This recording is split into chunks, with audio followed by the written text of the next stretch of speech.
Magandang morning uli sa ating lahat. Ito magluluto ako ngayon ng ginataang tilapia pero kakaiba siya. Binalot sa dahon ng gabi. Ito guys, pinaghalo-halo ko na yung sangkap dyan na sibuyas, luya at saka bawang. Tapos itong tilapia natin. Yan, lalagyan na rin natin ng konting asin yan.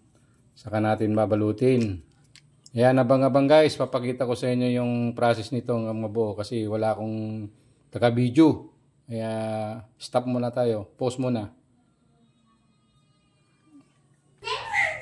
Ayan na guys, nabalot na natin at ang pinantali natin yan ay yung dahon ng tanglad para mas aromatic siya guys.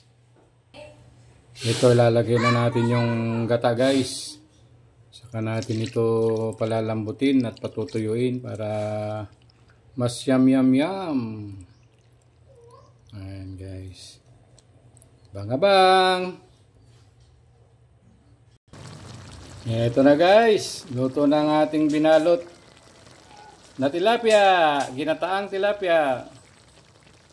Yum na mga lods.